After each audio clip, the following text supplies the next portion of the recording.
Assalamualaikum warahmatullahi wabarakatuh. Selamat datang di channel Cerita Serem. Sebelum lanjut cerita, tulis sholawat dulu di komentar ya, agar kelak kita mendapatkan syafaat di akhirat nanti. Amin. Bayangkan, kamu sudah berdandan cantik dengan gaun pengantin putih. Tamu undangan mulai berdatangan dan suara penghulu sudah terdengar di ruang tengah. Tapi tepat 1 jam sebelum ijab kabul, calon suamimu meninggal dunia. Dan yang lebih mengejutkan, ini bukan pertama kalinya terjadi. 3 tahun lalu, kamu juga pernah mengalami hal yang sama. 2 kali gagal menikah, 2 kali ditinggal. Tapi siapa sangka, orang yang membuat semua ini terjadi adalah sahabatmu sendiri. Inilah kisah nyata Revi Oktaviani, perempuan asal Karangjati yang harus menanggung 2 tragedi pelaminan karena santet kiriman sahabat yang berubah menjadi musuh dalam selimut. Apa yang sebenarnya terjadi? Siapa Nurul? Dan bagaimana Revi akhirnya bisa bangkit dari kutukan 2 kali gagal menikah? Selamat datang di kisah penuh air mata, dendam, dan keajaiban. Narasi 1. Gaun pengantin tanpa takdir. Pagi itu langit di desa Karangjati tampak redup meski mentari telah lama terbit. Awan-awan kelabu menggantung rendah seakan enggan memberi ruang pada cahaya untuk menyapa bumi, dan udara pagi membawa hawa lembab yang aneh. Seolah-olah alam tahu bahwa hari ini bukanlah hari yang biasa, melainkan hari yang syarat dengan pertanda. Di sebuah rumah besar bercat putih dengan pagar besi hitam yang masih baru dicat ulang seminggu lalu, terdengar riuh rendah suara keluarga besar yang sedang mempersiapkan hari bahagia yang telah ditunggu selama berbulan-bulan. Hari pernikahan Revi, satu-satunya anak perempuan dari pasangan Pak Harto dan Bu Sumini, yang sejak kecil telah dikenal sebagai gadis lembut, pekerja keras dan sederhana, meski memiliki bakat luar biasa di bidang desain busana. Revi duduk diam di hadapan meja rias antik warisan neneknya yang telah dipoles ulang agar tampak layak untuk momen besar ini. Di balik cermin bundar dengan lampu-lampu kecil mengelilinginya, tampak wajah cantik berkulit kuning langsat yang sedang dirias oleh seorang makeup artist dari kota Purwasari bernama Muna. Seorang perempuan parubaya yang sudah biasa menangani pengantin sejak puluhan tahun lalu. Di tangan Muna, kuas dan palet warna menari pelan, memberikan sentuhan akhir pada kelopak mata Revi dengan nuansa rose gold yang hangat namun tetap elegan. Menyesuaikan dengan tema pernikahan modern Nusantara yang dirancang Revi sendiri karena memang itulah keahliannya. Sejak ia memutuskan berhenti bekerja di butik sahabat lamanya dan membuka jasa desain busana pengantin dari rumah, ia telah merancang sendiri gaunnya, memilih sendiri bordiran bunga melati di pinggang, dan menyesuaikan semuanya dengan kebaya pernikahan mendiang ibunya dulu. Bagi Revi, ini bukan sekedar hari besar, tapi hari pertemuan antara mimpi, cinta, dan kenangan keluarga.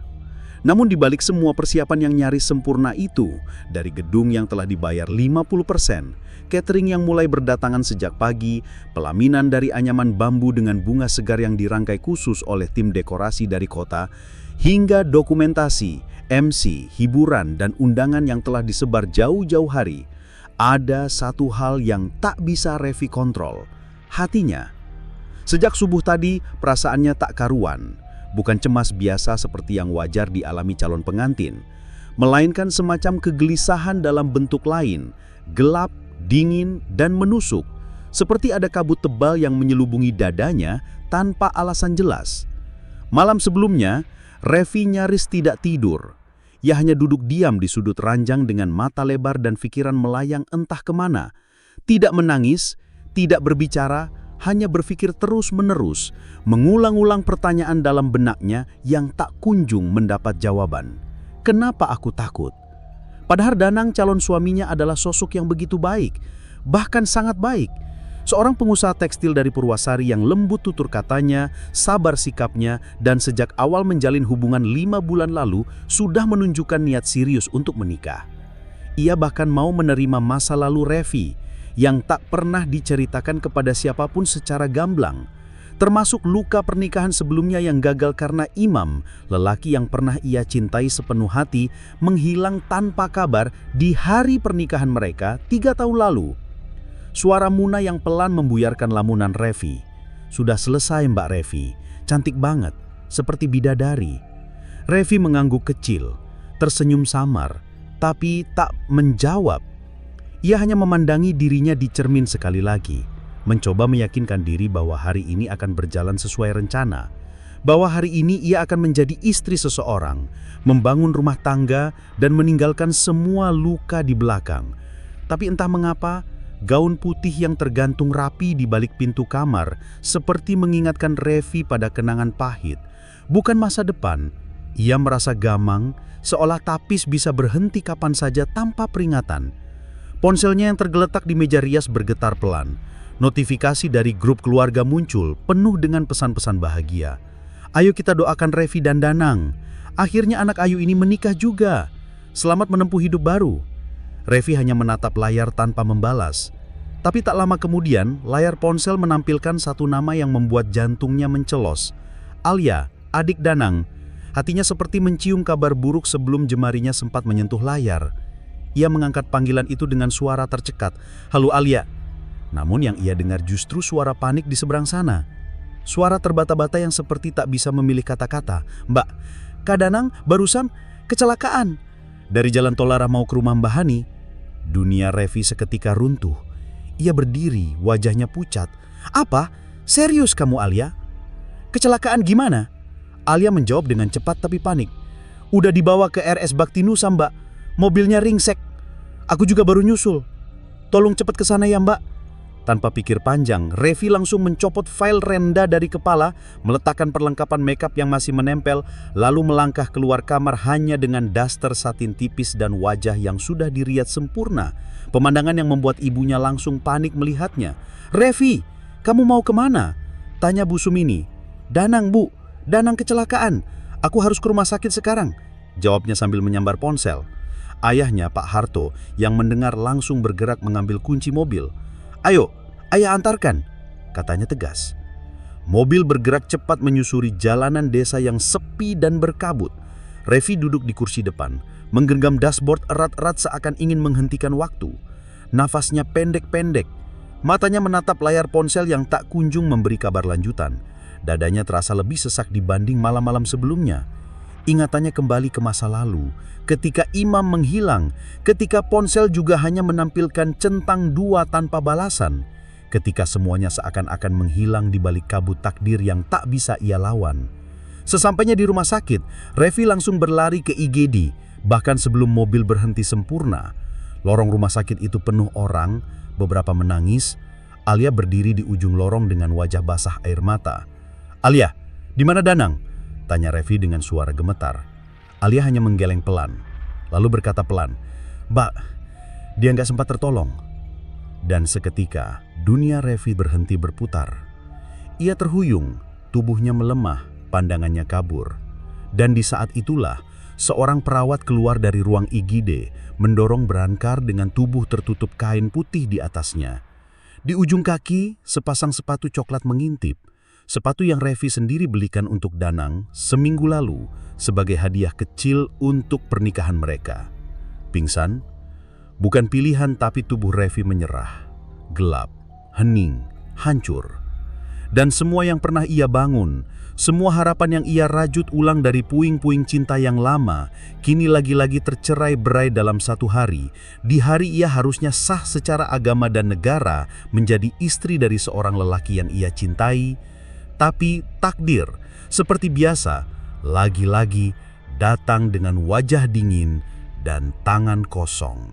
Bunyi detak jam dinding di ruang tunggu UGD RS Bakti Nusa terdengar pelan, namun menusuk telinga Revi.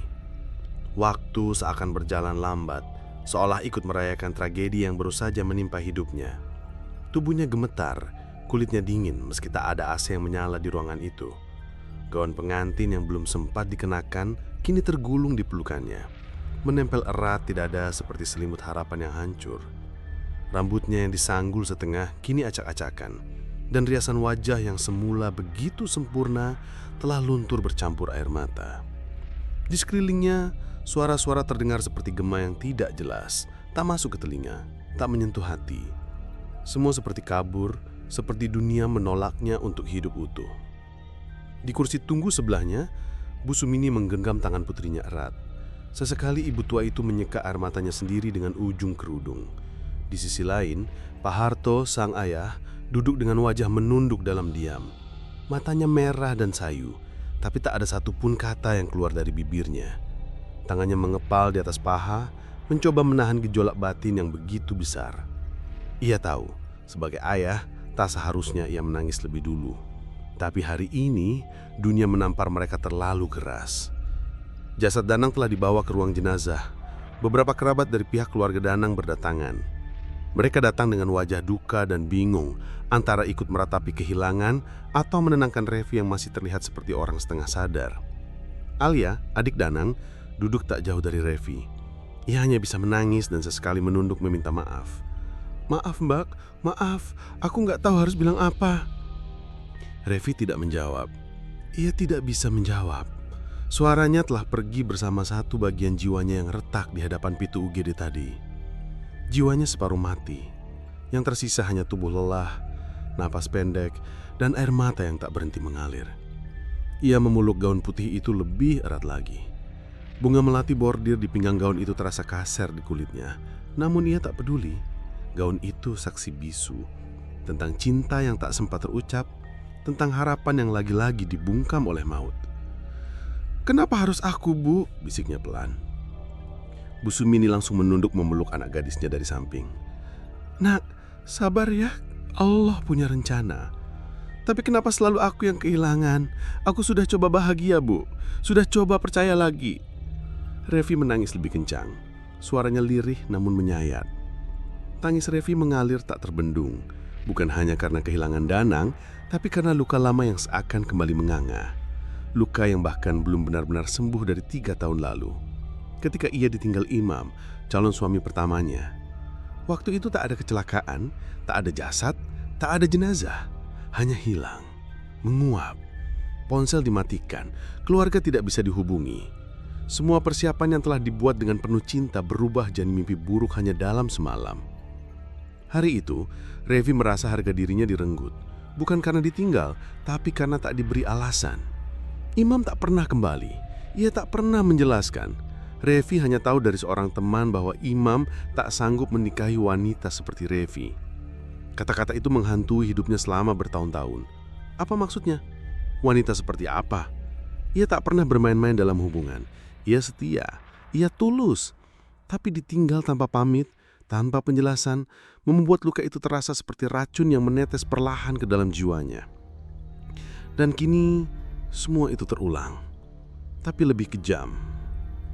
Jika pada Imam ia masih menyimpan harapan untuk suatu hari mendapat penjelasan, pada Danang tidak ada harapan lagi. Lelaki itu kini hanya tinggal nama, hanya tinggal sepatu coklat dan kenangan. Revi tidak akan pernah bisa bertanya, kenapa?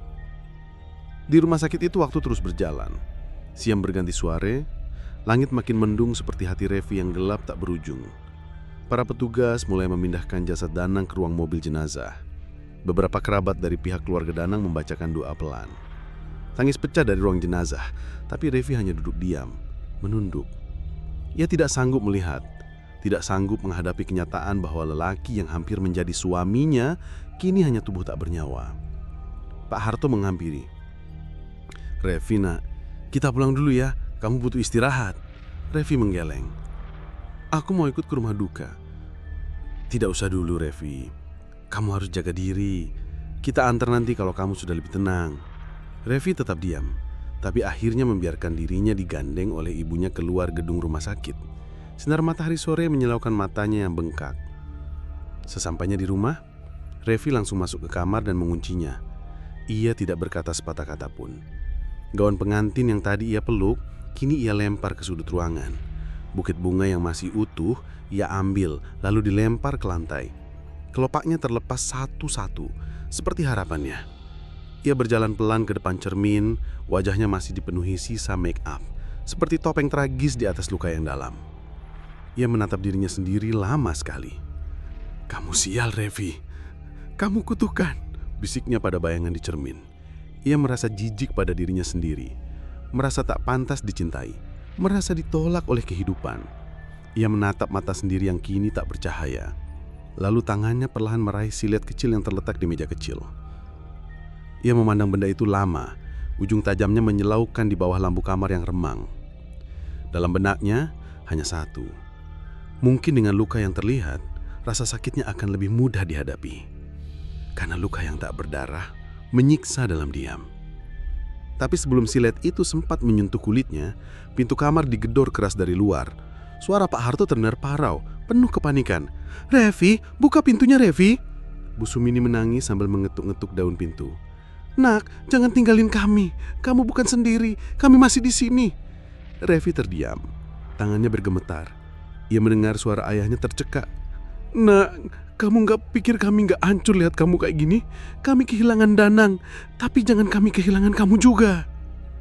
Silet itu terjatuh ke lantai, berdering pelan. Tangis Revi pecah seketika. Ia membuka pintu dan tubuhnya jatuh ke pelukan ibunya. Tubuhnya gemetar, seperti anak kecil yang baru saja mengalami mimpi buruk. Tapi ini bukan mimpi, ini kenyataan. Dan kenyataan ini lebih pahit dari yang bisa ia terima. Di ruang tamu ketiganya duduk dalam diam, saling berpelukan, saling menenangkan. Dan dari tangis yang lirih itu, mereka saling menguatkan meski luka di dalam masih menganga. Malam itu hujan turun deras, seperti langit ikut berduka. Tapi Revi masih duduk di kamarnya, menatap langit dari jendela. Ia belum bisa tidur, belum bisa berpikir. Yang ada hanya satu perasaan yang perlahan tumbuh. Bukan hanya kehilangan, bukan hanya duka, tapi kecurigaan. Karena 2 kali gagal menikah di hari pernikahan bukan hal yang biasa, terlalu rapi, terlalu mirip, dan terlalu kejam. Langit Karangjati masih kelabu saat Revi duduk di ruang makan, hanya menatap kosong ke semangkuk sup yang kini dingin. Sudah 5 hari sejak pemakaman Danang, dan suasana rumah belum juga pulih dari suasana duka. Namun luka di hati Revi bukan hanya karena kehilangan, tapi karena pertanyaan-pertanyaan yang terus mengganggu pikirannya. 2 kali gagal menikah di hari pernikahan. Imam menghilang begitu saja. Danang mati mendadak karena kecelakaan tragis. Revi mulai merasa ini bukan sekadar kebetulan. Ada pola, ada sesuatu yang tidak terlihat tapi terasa menghancurkan hidupnya dari dalam. Revi pun membuka lemari lamanya. Kotak-kotak foto, surat-surat lama hingga buku harian yang terakhir ia tulis 5 tahun lalu sebelum hidupnya berubah. Di antara tumpukan itu, ia menemukan sesuatu yang membuat jantungnya seakan berhenti berdetak. Foto lama bersama sahabatnya, Nurul. Waktu itu mereka masih duduk di semester akhir kuliah di Surabaya. Nurul adalah sahabat sejatinya, tinggal serumah kos, belajar bareng, curhat bareng, bahkan menangis bareng ketika patah hati. Nurul adalah tipe perempuan yang mandiri, cerdas dan keras kepala. Tapi justru itu yang membuat mereka cocok. Revi yang kalem dan sensitif, Nurul yang blak-blakan dan penuh energi. Tapi semuanya berubah sejak Revi mengenal Rizal, pria dari jurusan teknik sipil yang pernah dekat dengan Nurul. Sebenarnya Rizal dan Nurul sudah putus sebelum ia mendekati Revi. Bahkan Revi sempat menolak Rizal karena tahu masa lalunya dengan Nurul. Tapi saat Rizal meyakinkan bahwa semuanya sudah selesai dan Nurul juga terlihat cuek dan tidak peduli, Revi akhirnya membuka hatinya. Mereka hanya pacaran beberapa bulan, tak lama. Revi merasa Rizal bukan untuknya dan mereka putus baik-baik. Tapi yang tidak ia duga, Nurul ternyata menyimpan luka. Beberapa hari setelah Revi putus dari Rizal, Nurul tiba-tiba menghilang dari kos. Tidak ada pesan, tidak ada pamit, semua barangnya diangkut. Hanya sebuah surat pendek tertempel di pintu kamar Revi. "Aku tidak pernah benar-benar memaafkanmu. Kau tahu kenapa?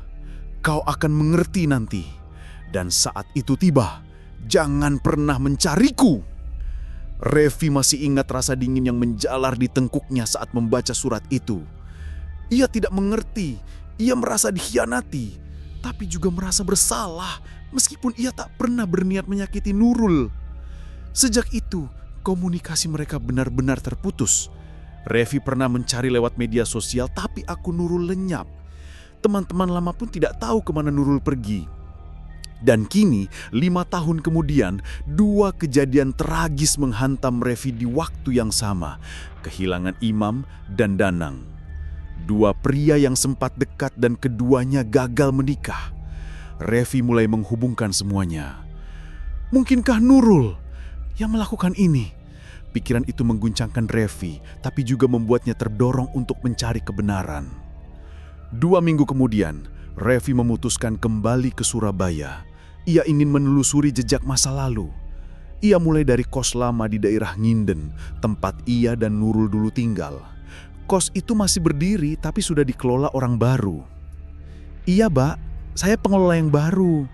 Dulu katanya banyak mahasiswa tinggal di sini. Tapi beberapa tahun lalu, pernah ada kejadian aneh, ujar Bu Hani, pemilik baru. Revi mengkerinyut. Kejadian aneh.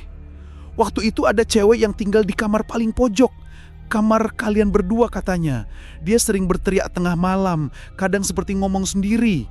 Katanya sih habis ditinggal cowoknya kawin sama cewek lain. Terus dia mendadak pergi, ninggalin kamar dalam keadaan penuh coretan di dinding. Kayak orang stres. Revi langsung tahu itu pasti Nurul. Ia meminta izin melihat kamar lama itu. Dindingnya kini sudah dicat ulang. Tapi di balik lemari tua yang belum sempat dibongkar, masih ada sisa coretan samar dengan spidol merah. Yang kau ambil bukan hanya cinta, tapi hidupku. Aku doakan kau tidak pernah bahagia. Selamanya. Revi merinding. Kata-kata itu seperti kutukan. Ia terduduk di lantai, napasnya pendek. Tiba-tiba ia teringat bahwa Nurul punya sepupu yang dulu tinggal di Sidoarjo. Ia nekat mencarinya. Setelah menelusuri beberapa nama lewat akun media sosial dan bertanya ke mantan teman kampus, Revi akhirnya mendapat alamat sepupu Nurul. Anik, gadis muda itu terkejut melihat Revi datang ke rumahnya. Revi, astaga, kamu masih hidup? Ujar Anik dengan nada takut. Revi bingung, maksudmu? Anik menutup pintu dan mempersilahkan Revi masuk. Ia terlihat ragu tapi akhirnya bicara. Aku nggak tahu kamu percaya atau enggak, tapi Nurul bukan Nurul yang dulu lagi. Sejak kamu sama Rizal, dia berubah. Katanya kamu pengkhianat, tapi yang bikin kami semua takut, dia datang ke orang pintar. Revi menegang. Orang pintar? Dukun? Anik mengangguk pelan. Iya, di daerah Tulangan, namanya Mbah Kardun. Orang bilang dia bisa kirim celaka. Nurul pernah tinggal di sana hampir setahun. Gak lama setelah itu, kabar Imam hilang. Dan sekarang kamu ditinggal mati lagi. Aku langsung kepikiran, jangan-jangan... Revi merasa seluruh tubuhnya dingin, napasnya berat. Ia tidak ingin percaya, tapi semuanya terlalu cocok, terlalu sempurna untuk disebut kebetulan. Nurul sekarang di mana? Anik ragu sejenak. Aku dengar dia pindah ke Banyuwangi, tapi aku nggak tahu pasti. Tapi Wi, kalau kamu merasa ada yang aneh di hidupmu, mungkin kamu harus bersihkan diri. Beneran. Malam itu, Revi kembali ke rumahnya di Karangjati dalam kondisi mental yang porak-poranda. Ia berdiri lama di kamar memandangi dirinya sendiri di cermin. Nurul, sahabatnya, mungkin telah menyumpahinya, mungkin telah menyakiti orang-orang yang ia cintai. Semuanya karena satu kesalahpahaman, karena cinta yang tak ia sengaja rebut. Revi kini tahu, musuhnya bukan takdir, tapi dendam yang lahir dari hati seseorang yang dulu pernah ia anggap sebagai saudari. Dan luka itu mulai berubah menjadi marah. Hujan rintik turun di malam yang pengap itu, saat Nurul menapakkan kaki di sebuah jalan setapak berlumpur yang menuju ke rumah tua di tengah sawah. Lokasinya terpencil, jauh dari peradaban, tanpa penerangan kecuali cahaya temaram dari obor yang digantung di gerbang bambu. Di depannya berdiri sebuah rumah tua dengan dinding kayu hitam legam, atap sengkaratan, dan bau dupa menyengat yang menyusup ke pori-pori. Inilah rumah Mbah Kardun, orang pintar paling disegani sekaligus ditakuti di wilayah Tulangan, Sidoarjo. Nurul datang tidak untuk minta jodoh, bukan untuk sekedar penglaris, apalagi penyembuhan. Ia datang membawa dendam. Dendam terhadap Revi, sahabat masa kuliahnya yang ia anggap telah menghancurkan hidupnya. Bukan karena cinta Rizal semata, tapi karena harga dirinya dipermalukan. Dari Surabaya ya, suara berat dan parau menyambut dari dalam rumah. Seorang lelaki renta dengan mata tajam seperti elang muncul dari balik tirai gelap. Tubuhnya dibalut sarung lusuh, rambutnya panjang tak terurus, dan jari-jarinya menggenggam tongkat dari tulang kayu. "Iya, Mbah," jawab Nurul dengan kepala menunduk. "Dendamu besar, tapi apa kau siap bayar harganya?" Nurul mengangkat wajah. Di matanya tak ada ragu. "Saya ingin dia hancur, Mbah, biar dia tahu rasa. 2 kali gagal nikah, 2 kali ditinggal. Saya ingin dia nggak pernah bahagia." Mbah Kardun menyeringai. Ia mengangguk pelan, lalu menyuruh Nurul masuk. Malam itu, rumah Mbah Kardun berubah menjadi tempat yang tak bisa dijelaskan logika. Nurul diminta membawa foto Revi, potongan kuku dan rambutnya sendiri, serta sebuah kain putih bekas pakai. Di ruang belakang, ada altar kecil dengan sesajen, kepala ayam, darah segar, bunga 7 rupa, dan dupa yang membakar dengan asap pekat. Di tengah ruangan, Mbah Kardun menggambar simbol-simbol misterius dengan darah ayam di atas tanah-tanah. Nurul duduk di tengah lingkaran, matanya ditutup kain hitam. "Kalau kau mundur, dia selamat. Tapi kalau kau lanjut, maka tak hanya dia yang menderita. Kau juga akan kehilangan sesuatu sebagai tumbal." "Saya siap, Mbah," jawab Nurul mantap. "Baik, maka mulai malam ini hidupnya akan dililit malam." Mbah Kardun mulai melantunkan mantra dalam bahasa Jawa kuno. Udara mendadak dingin, lalu angin kencang masuk melalui celah-celah rumah meski jendela tertutup. Suara tangisan bayi terdengar dari pojok ruangan, padahal tidak ada siapapun di sana. Tiba-tiba, tubuh Nurul kejang. Ia merasa dadanya sesak, seperti ada yang menekan keras dari dalam. Ia menggigit bibir menahan jeritan. Matanya mendadak memerah. Seketika itu pula, sosok hitam tinggi besar muncul di sudut ruangan. Tidak terlihat jelas wajahnya, hanya mata merah menyala dan tubuh seperti asap padat yang melayang-layang. "Inilah Sukma penunggu. Dia akan menjadi pengantar santetmu.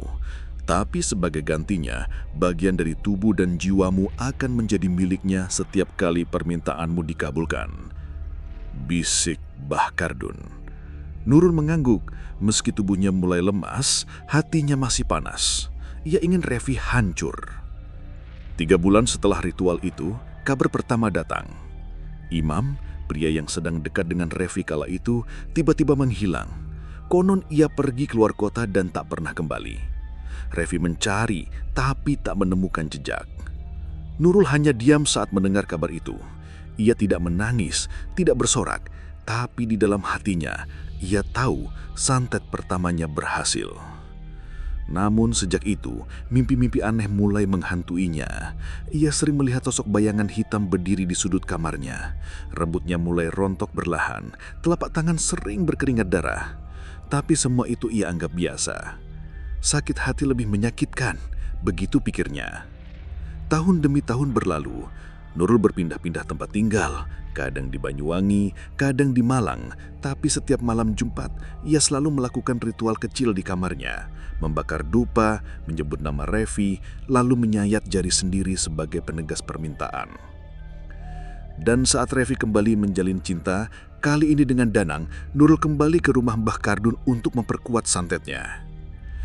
"Dia belum kapok, Mbah. Kali ini saya ingin dia ditinggal mati, bukan sekedar gagal." Mbah Kardun menyanggupi, tapi kali ini syaratnya lebih berat. Ia meminta darah haid Nurul, sehelai rambut dari orang tua Nurul, dan janji, jika santet berhasil, maka Nurul tidak boleh menikah seumur hidup. Nurul menyanggupi tanpa pikir panjang. "Kalau aku nggak bisa bahagia, dia juga nggak boleh bahagia." 2 bulan kemudian, Danang tewas dalam kecelakaan tragis di hari pernikahan. Nurul menangis, tapi bukan karena duka. Ia menangis karena puas. Rasa haus balas dendamnya terpenuhi. Namun tubuhnya semakin rusak. Kulitnya mulai kering dan bersisik, wajahnya pucat seperti mayat. Ia mulai takut melihat bayangannya sendiri di cermin. Tapi yang paling mengerikan, ia tak bisa tidur. Setiap kali ia memejamkan mata, ia melihat Revi menangis di pelaminan dikelilingi oleh api. Setelah kejadian Danang, Nurul benar-benar menghilang dari lingkaran siapapun yang mengenalnya. Ia tak lagi menghubungi sepupunya, Anik. Rumah kontrakannya di Banyuwangi kosong, tapi tetangga pernah mendengar suara jeritan setiap malam disertai suara tangisan lengah. Konon, ia berpindah ke pegunungan dekat Ijen, menyepi, menjauh dari manusia. Tapi kabar beredar, ia mulai kehilangan akal. Sering bicara sendiri, sering telanjang di sungai, bahkan pernah mencoba membakar dirinya. Dendam yang awalnya memberi kepuasan, kini memakan dirinya perlahan. Perjanjian yang dulu ia buat dengan gelap mulai menuntut bayarannya. Revi belum tahu detailnya, tapi ia mulai merasakan ada sesuatu yang tidak wajar. Malam-malamnya penuh mimpi buruk. Ia sering melihat bayangan perempuan tanpa wajah berdiri di pintu kamarnya. Ibunya pernah sakit keras tiba-tiba, dan ketika dibawa ke pengobatan medis, tidak ada diagnosa yang masuk akal. Sampai akhirnya ia bertemu dengan Fathur, pria yang tidak hanya membawa cinta baru, tapi juga jawaban yang akan mengubah segalanya. Matahari pagi yang hangat di desa Karangjati Sidoarjo terasa kontras dengan perasaan hampa yang masih menyelimuti Revi. Sudah sebulan sejak tragedi hari pernikahannya bersama Danang dan ia belum benar-benar pulih. Rumahnya dipenuhi karangan bunga belasungkawa yang perlahan mengering, menjadi saksi bisu betapa hidup bisa berubah dalam sekejap. Ia kerap duduk termenung di teras, menatap jalan kosong di depan rumah. Setiap motor lewat, hatinya berdebar. Ia masih berharap Danang muncul, seperti kejutan. Tapi itu hanya harapan kosong. Ia tahu Danang sudah dikubur. Namun ada satu hal yang tidak ia mengerti. Kenapa ini terjadi lagi? Dulu Imam menghilang, kini Danang meninggal. Dan yang paling membuat Revi gelisah, ia mulai bermimpi buruk setiap malam. Selalu mimpi yang sama. Dirinya mengenakan gaun pengantin, berdiri di altar, dan dari kejauhan datang kereta jenazah yang berhenti tepat di depannya. Ia pun mulai yakin ada sesuatu yang tidak wajar sedang terjadi padanya. Suatu sore, Revi diajak sepupunya Ayu untuk ikut pengajian rutin di masjid besar kampung sebelah. Ia awalnya menolak, masih trauma bertemu banyak orang. Tapi Ayu membujuk. "Udah Vi, siapa tahu bisa bikin hati adem. Kamu gak harus cerita apa-apa." Di pengajian itu, Revi bertemu dengan Fathur, seorang pria muda berwajah tenang, berbaju koko putih, duduk paling depan. Suaranya dalam dan penuh wibawa saat membacakan tafsir. Ia bukan ustadz biasa. Ia adalah murid langsung dari seorang ulama terkenal di Banten, Yai Rudi Mahfudz. Setelah pengajian usai, Ayu memperkenalkan Revi secara singkat. Tak disangka, Fathur langsung mengangguk sopan dan berkata, "Aku pernah dengar cerita tentangmu. Tentang 2 kali gagal menikah. Aku ikut berduka." Revi hanya mengangguk kaku, tapi matanya menatap pria itu dalam-dalam. Ia merasakan ketenangan yang tidak pernah ia rasakan dari laki-laki manapun sebelumnya. Beberapa hari setelah pertemuan itu, Revi dan Fathur mulai sering berbicara lewat WhatsApp. Obrolan mereka ringan tapi perlahan mendalam. Hingga suatu malam, Revi memberanikan diri bertanya, "Mas, aku tuh merasa ada yang gak beres dengan hidupku.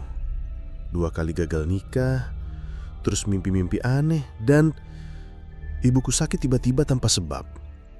Fathur tidak langsung menjawab. Ia minta izin datang ke rumah Revi malam itu juga. Setiba di sana, Fathur tidak sekedar ngobrol. Ia melihat-lihat seluruh ruangan. Ia meminta Revi mengambil segelas air, dan setelah membaca doa khusus, ia menyuruh Revi minum. Saat air itu menyentuh tenggorokannya, Revi langsung muntah. Tapi bukan muntah biasa.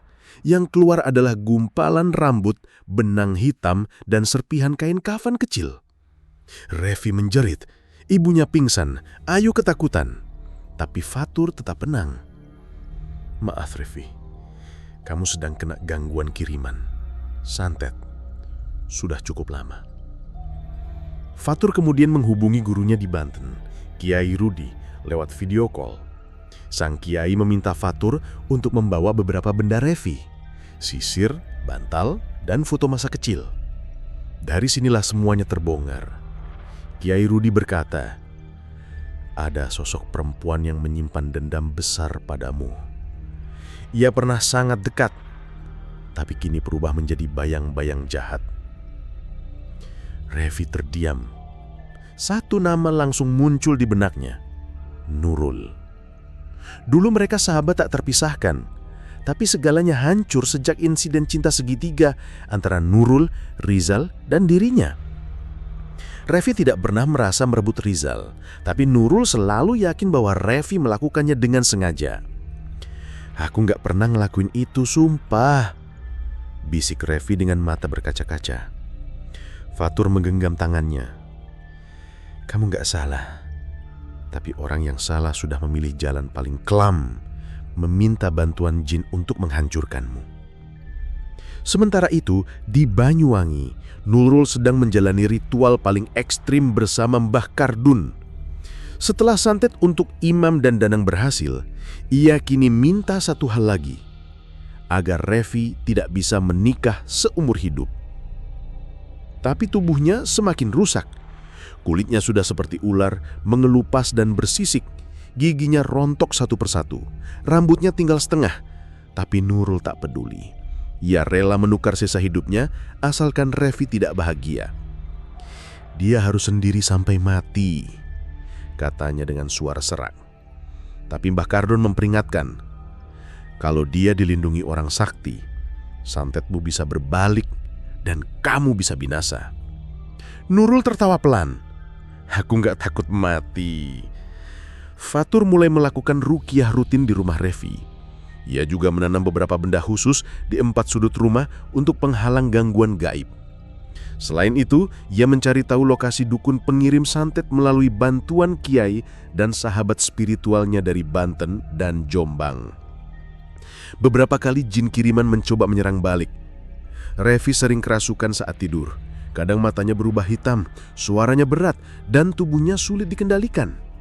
Tapi Fatur tidak menyerah.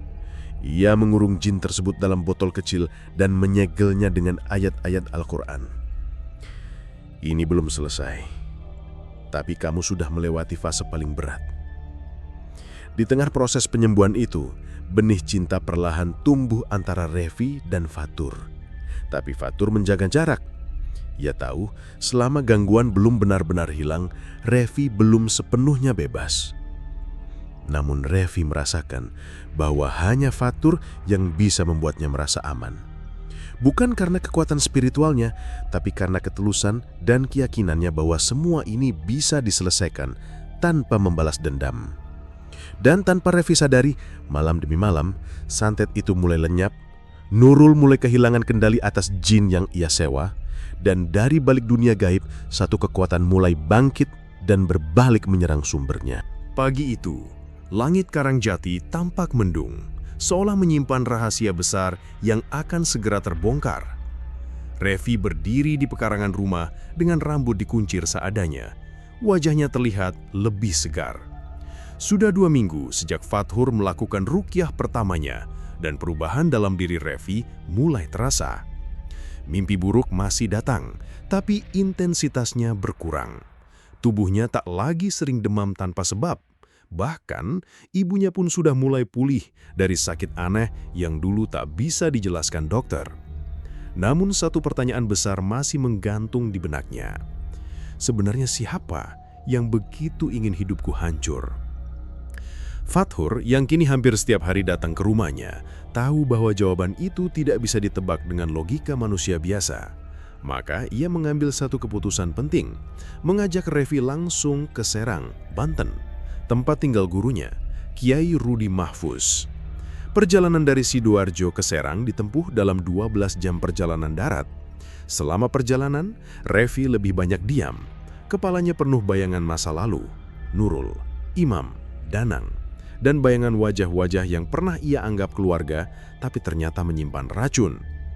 Mereka tiba di pondok pesantren Al-Mahfuz, yang terletak di pinggir hutan kecil, dikelilingi pepohonan besar dan suasana asri. Di sana, mereka disambut oleh seorang lelaki tua berjenggot putih panjang, sorot matanya tajam tapi menenangkan. Dialah Kiai Rudi. Tanpa banyak basa-basi, sang Kiai langsung berkata, "Nak Revi, kamu datang tidak dalam keadaan kosong. Ada sesuatu yang menempel padamu sejak bertahun-tahun lalu, dan ia sangat kuat. Tapi kekuatan Allah jauh lebih besar." Revi menunduk, ingin menangis, tapi seolah air matanya sudah kering. Malam itu, ruangan utama pondok ditutup.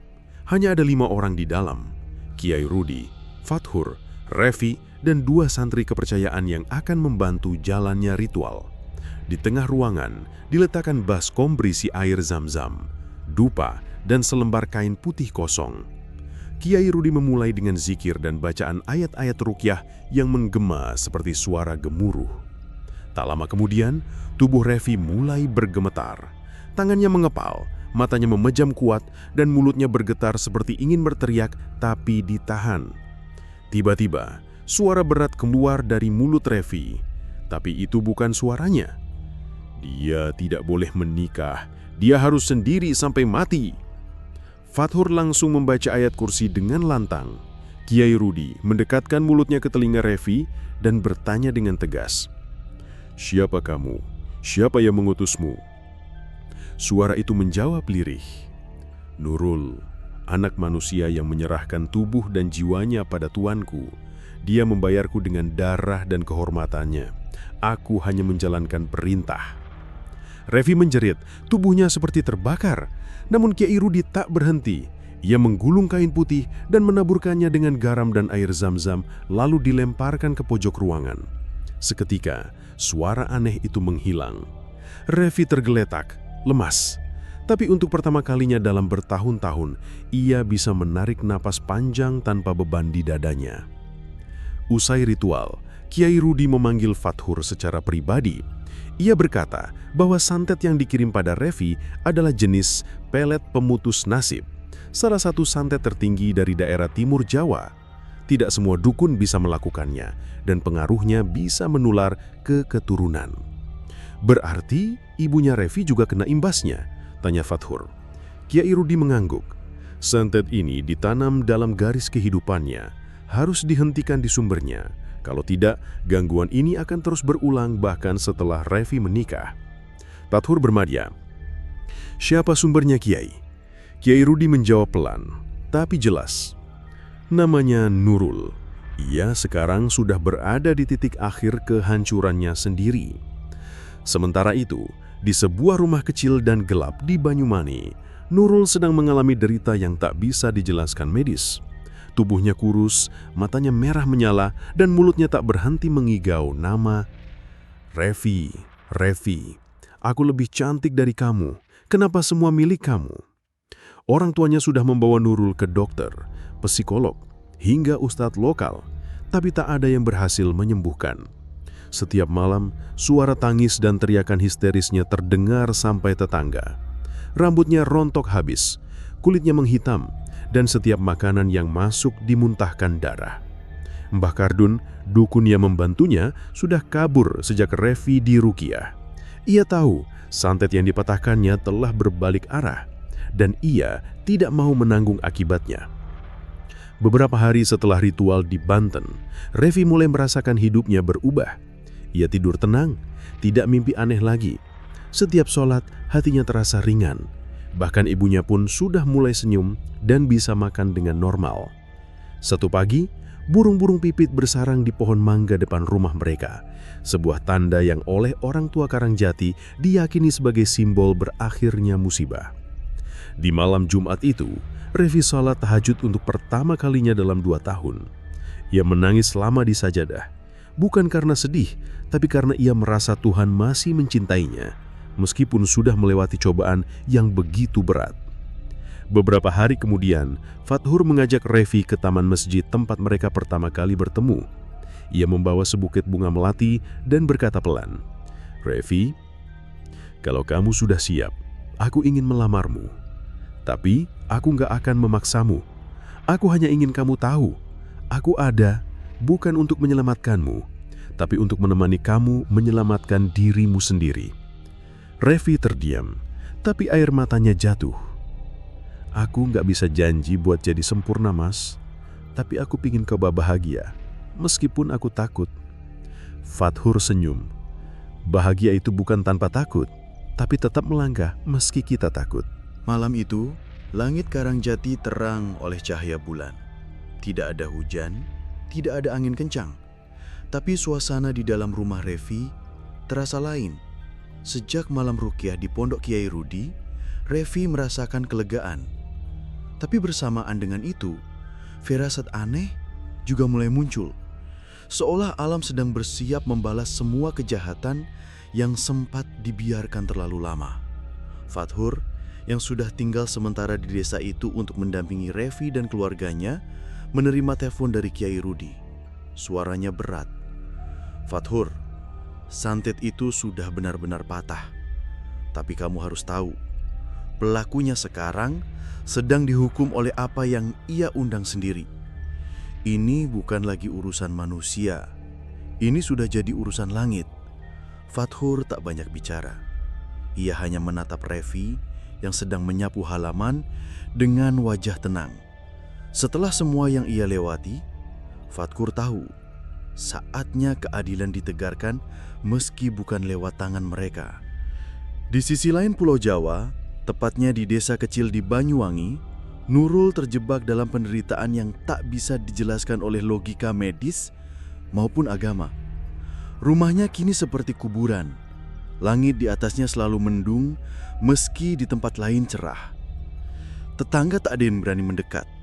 Mereka hanya tahu, setiap malam dari rumah itu terdengar suara tangis, tawa cekikian, dan dentuman keras tanpa sebab. Tubuh Nurul semakin rusak, matanya kosong, kulitnya hitam legam seolah terbakar, dan ia hanya bisa duduk di pojok kamar dengan tubuh menggigil. Setiap kali disebut nama Revi, tubuhnya bereaksi, tangan mencakar lantai, mata membelalak, dan mulutnya mengeluarkan busa putih. Ia mengigau. "Kenapa dia bahagia? Bukankah aku sudah bayar semuanya? Aku yang cantik.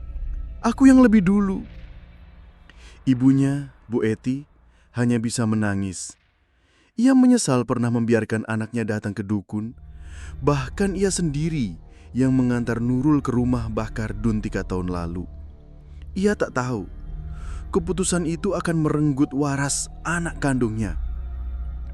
Sementara itu, di sebuah rumah tua di pinggiran hutan Alas Purwo, Mbah Kardun sedang menghadapi ajalnya. Sejak malam Revi diruqyah di Banten, kekuatan yang ia simpan dalam kendi dan keris tua mulai menghilang. Para jin peliharaannya mengamuk. Satu persatu jin yang ia ikat dengan tumbal mulai membalikkan diri padanya. Mbah Kardun muntah darah setiap malam. Tangannya melepuh seperti disiram air keras. Bahkan peliharaan gaibnya yang dulu setia, seekor siluman wanita bernama Sunti, menyerangnya dalam mimpi dan nyata. "Kau gagal, tua bangka. Kau janji padaku, Revi tidak akan pernah nikah. Tapi dia sembuh. Sekarang darahmu menjadi ganti." 3 hari kemudian, warga menemukan jasad Mbah Kardun tergeletak di bali rumahnya. Tubuhnya hangus, seolah terbakar dari dalam. Tak ada yang berani menyentuhnya. Bahkan polisi pun hanya datang sebentar dan segera pergi setelah merasakan sesuatu yang menekan dada mereka saat mendekat. Jasadnya tidak dikuburkan. Desa tempat tinggalnya mengadakan ritual tolak bala dan membiarkan tubuh itu dibakar seperti mayat tanpa nama. Kembali ke Banyuwangi, Bu Eti akhirnya datang ke Karangjati. Ia mendatangi rumah Revi tanpa pemberitahuan, membawa selembar foto lama Revi dan Nurul yang dulu bersahabat. Air matanya tidak berhenti mengalir. "Maafkan aku, Revi. Anak saya sudah keterlaluan. Dia terlalu sakit hati. Aku yang dulu mengantar dia ke Mbah Kardun. Kupikir itu hanya untuk pelarian. Ternyata dia benar-benar menyerahkan hidupnya demi menghancurkan hidupmu." Revi tak berkata apa-apa. Ia menatap foto itu lama, lalu berkata pelan, "Saya sudah tidak punya dendam. Tapi saya ingin Nurul sembuh." Bu Eti hanya bisa memeluknya. Dunia Revi mungkin telah hancur beberapa kali, tapi hatinya tak pernah benar-benar membusuk. 2 minggu kemudian, Revi dan Fathur mengunjungi Nurul di RSJ, Rumah Sakit Jiwa, daerah Kalipuro. Ia dirawat di ruangan isolasi. Tubuhnya terikat agar tak mencederai sendiri. Perawat mengatakan, Nurul sudah tidak mengenali siapapun, bahkan dirinya sendiri. Tapi saat Revi berdiri di balik kaca, mata Nurul tiba-tiba melirik tajam. Mulutnya bergetar. Lalu terdengar suara pelan, "Maafkan aku, Vi." Lalu ia tertidur. Tenang. Dokter menyebutnya kemajuan kecil. Tapi Revi tahu, itu bukan sekedar perubahan medis. Itu adalah pintu maaf yang akhirnya terbuka setelah bertahun-tahun tertutup oleh kebencian dan ilmu hitam. Dalam kepercayaan Jawa, setiap santet yang dibatalkan tak hanya kembali ke pengirimnya, tapi juga memutus seluruh aliran energi negatif yang sempat dilekatkan. Seminggu setelah kunjungan ke RSJ, Revi kembali ke rumah lamanya dan menemukan sesuatu yang ia simpan bertahun-tahun. Sepasang cincin pernikahan miliknya dan Danang. Ia menatap cincin itu dan berdoa, "Mas Danang, maafkan aku gak bisa bersamamu sampai akhir, tapi aku percaya kamu bahagia di sana. Aku sudah sembuh dan aku akan hidup." Hari Jumat pagi, seekor burung perkutut bersarang di loteng rumah Revi. Ibunya langsung menitikkan air mata. Di kampung Karangjati, burung itu dipercaya sebagai pertanda hawa rumah ini sudah bersih, akan datang jodoh yang sejati. Malam harinya, Fathur datang dengan membawa ayah dan ibunya dari Lamongan. Ia menghadap orang tua Revi dengan senyum lebar, memegang sebuah kotak kecil beludru merah berisi cincin emas. "Saya datang bukan untuk menghapus masa lalu Revi, tapi untuk membangun masa depan baru bersamanya." Keadilan terkadang datang bukan dalam bentuk pembalasan, tapi dalam bentuk kehilangan dan pembukaan hati. Revi tak pernah membalas Nurul dengan kebencian. Dan mungkin karena itu, semesta akhirnya mengembalikan hak-haknya, kesehatan, ketenangan, dan cinta yang tulus. Namun perjalanan ini belum selesai. Karena sebentar lagi, Revi akan berdiri ketiga kalinya di pelaminan. Dan untuk pertama kalinya, tidak ada yang meninggalkan. Subuh di Karangjati terasa lebih teduh dari biasanya. Langit bersih, burung-burung kecil bersahutan di antara ranting pohon kelapa yang melambai perlahan. Rumah Revi tampak ramai oleh suara ibu-ibu yang sedang menyiapkan tumpeng dan kue tradisional. Meja ruang tamu dipenuhi kain batik, seserahan, dan berbagai jenis bunga melati. Di sudut kamar, Revi duduk menatap gaun pengantin putih yang menggantung. Gaun yang pernah ia kenakan dalam 2 tragedi. Dan kini akan ia pakai lagi untuk kesempatan ketiga. Tapi hari ini berbeda. Hari ini ia akan menikah dengan Fathur. Bukan karena tak ada pilihan, tapi karena cinta yang tumbuh dari luka. Cinta yang dibangun pelan-pelan, tanpa paksaan, tanpa janji manis, tanpa dendam masa lalu. Setelah kejadian dengan Nurul dan Mbah Kardun, Revi memilih menyendiri selama beberapa minggu. Ia menolak semua ajakan keluar rumah, bahkan dari Fathur. Tapi pria itu sabar. Ia datang setiap sore, duduk di teras, kadang hanya membaca buku atau membantu membersihkan halaman. Tak ada rayuan, hanya kehadiran. Hingga suatu hari, Revi bertanya lirih, "Kenapa kamu nggak pergi aja, Tur? Hidupku kan berantakan." Dan Fathur hanya tersenyum, menjawab pelan, "Karena aku gak datang untuk hidup yang sempurna. Aku datang untuk hidup yang nyata. Yang ada kamu, ada luka kamu, dan ada harapan kita." Sejak saat itu, Revi mulai membuka hati.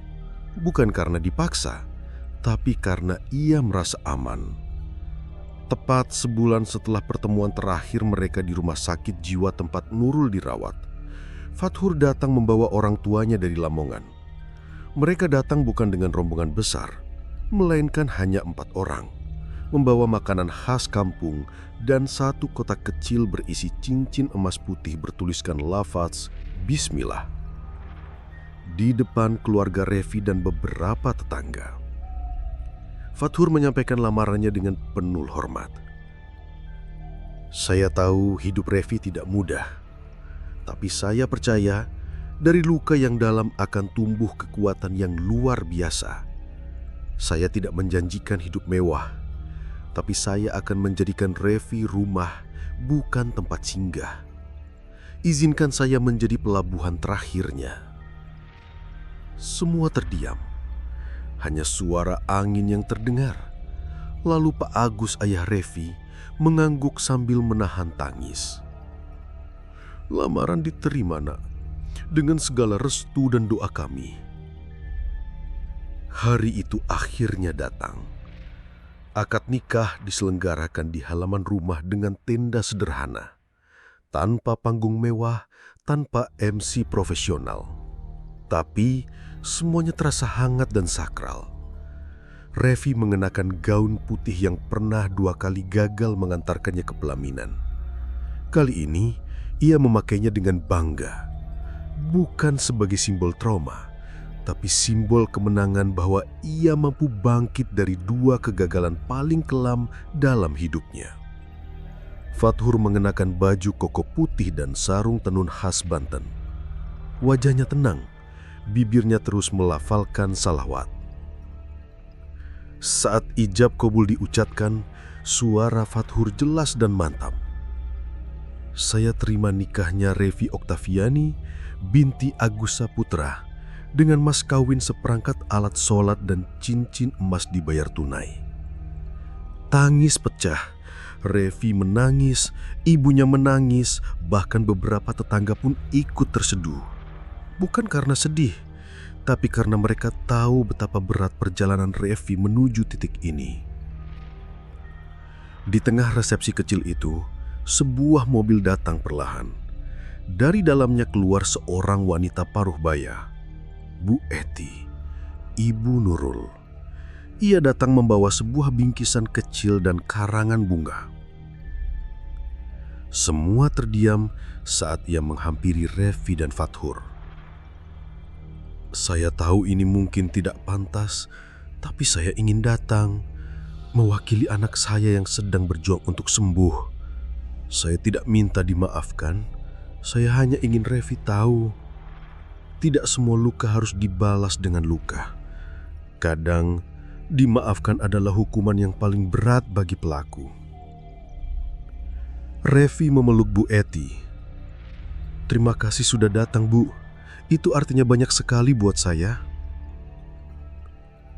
3 hari setelah pernikahan, Revi dan Fathur pindah ke Serang, tempat Fathur mengajar di sebuah pesantren modern.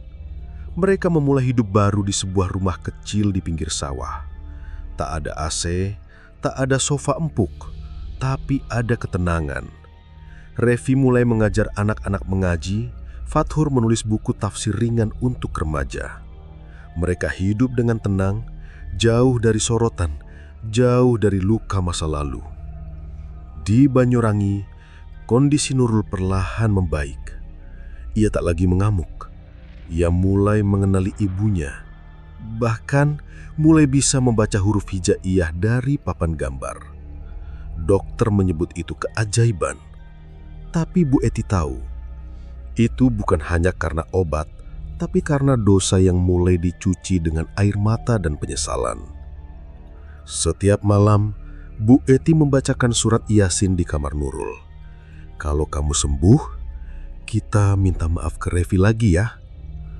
Dan untuk pertama kalinya, Nurul mengangguk kecil. Kisah Revi adalah kisah tentang bagaimana hidup bisa menghancurkan kita berkali-kali, tapi tak pernah bisa mematikan cahaya harapan selama kita memilih untuk tidak membalas keburukan dengan kebencian. 2 kali ditinggal di pelaminan, 2 kali disayat takdir, tapi Revi bertahan. Ia tidak hanya selamat, tapi juga menang. Bukan menang karena membalas, tapi menang karena bisa memaafkan. Hari itu, di Desa Karangjati, untuk pertama kalinya dalam hidupnya, Revi berdiri sebagai istri. Bukan calon, bukan korban, tapi perempuan yang sepenuhnya merdeka dari masa lalu. Dan pelaminan ketiga itu adalah yang terakhir.